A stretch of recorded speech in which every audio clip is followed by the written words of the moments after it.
Hey, what is going on, guys? It's the Gamer Pro on TGP, and in today's video, we're going to be talking about another story that I actually got told today. So one of my actually good friends, sold his Black Ops 3 disc for PS4 for $2 in GameStop. Now, if you guys don't know what GameStop is, it's a retail store where they buy and sell games, just like, Best Buy. I believe all of you guys know what that is. So he went in and he's like, I either break it or I sell it for $2 at GameStop, because he had nothing to do with it and he thought the game was trash. Now, when I first thought of that, when he first told me that, I was like, Black Ops 3 was still in its life cycle. This was, I believe, I don't remember the exact day, but I believe it was probably a couple months back. But I think that is insane, honestly, because selling your Black Ops 3 disc at, when the DLC 4 came out, when Revelations, everybody was hyped over that, and you just sell the Black Ops 3 disc on PS4, especially when it's the main console. If it's Xbox One, I'll understand because you don't get the DLC, and maybe Black Ops 3 is boring for you, but when you have the DLC early, and it's the main Call of Duty still, like if Infinite Warfare came out also, then I'll understand that as well,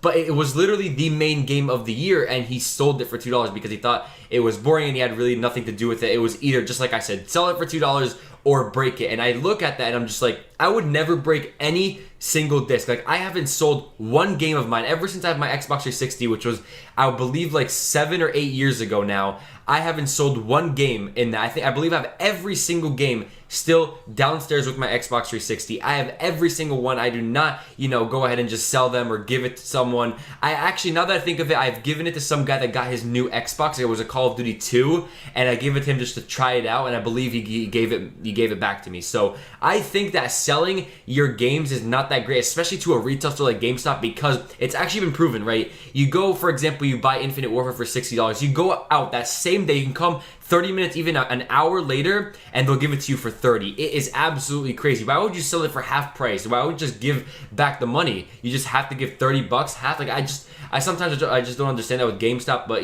they're still a huge retail store, and I love them personally, especially the people that work in it near me. So I think that it is definitely, some things are beneficial, some things are not, and also Best Buy, I believe, is the same way. Maybe correct me if I'm wrong, but I believe they are the same way. But GameStop has also been known for, kind of like selling high and then, buying it cheap, if you know what I mean. Because they did the same thing with like phones and everything and iPads. If you guys didn't know that, they sold those for, they actually bought those for really like dirt cheap. And it was like, wow, okay, why would you even sell it? You'd rather just break it, you know what I mean? Just like my friend said. But at the same time, it was $2. You can go ahead and get yourself a candy bar at like, I don't know, fucking some store. But in all seriousness, guys, I want you to put in the comment section down below what you would do if you had nothing else to do with the game. We'll say that Infinite Warfare already has come out. It's November like the 22nd, and you have nothing to do with your Black Ops 3. You know that you're not going to use it or play it anymore. So would you sell it for the $2? Or would you just break it, or would you just leave it in like your shelf whenever you want to, and just like if you come up one day and you're like, you know what, I want to play Black Ops 3, use my new weapons that I have,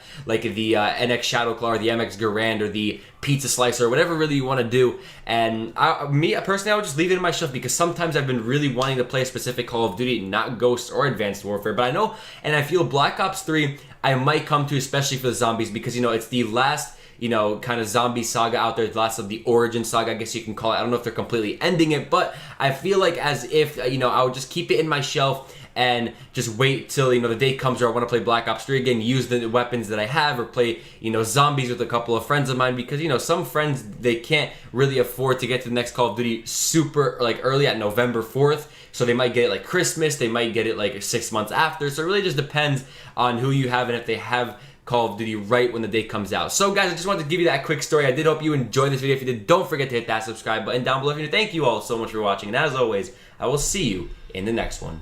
Peace out.